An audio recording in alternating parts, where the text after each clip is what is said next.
All right, you guys, we're going to go over the standing pelvic tilt progression.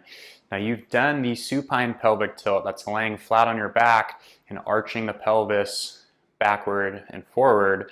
And then you've done the quadruped pelvic tilt, which is from the hands and knees position, tilting forward and backward, right? Less feedback on that one because you don't have the ground telling you what to do.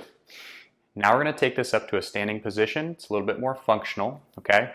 And we're going to have you against a wall, but I'm going to replicate this with a dowel. Now imagine this dowel as the wall. I'm going to try to get up nice and flat on the wall so I can touch my sacrum, my thoracic spine, and the back of my head, okay?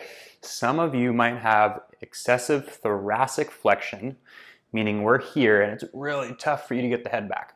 If that describes you, we're just not going to worry about that upper half or the neck portion of this motion, and we're going to focus down in on the pelvis and the low back. Okay, so from here, what we're going to do is just use the feedback of the wall to draw your low back away from the wall by tilting your pelvis forward and then tucking your low back toward the wall.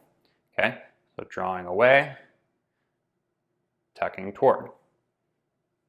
Okay, so that is your pelvic tilt there. When you understand that awareness, you're just going to bring yourself away from the wall, and we're going to practice pelvic tilting in a much more functional capacity away from the wall. Okay, limited feedback.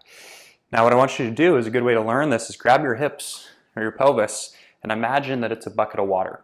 And that when you tilt forward, you're pouring water out of the front of that bucket. And when you tilt backward, you're pouring water out of the back of that bucket. So that'll look like this. Tilt forward, water draws out forward.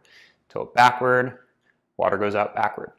And now you notice I'm not doing any sort of extra motion, through my knees or through my upper back to make this happen. It's all happening through the pelvis. Okay, so a lot of us struggle with this anterior pelvic tilt, excessive tilting forward, because our core muscles and our glutes are turning off in a way, or not actively engaging to stabilize those positions, okay?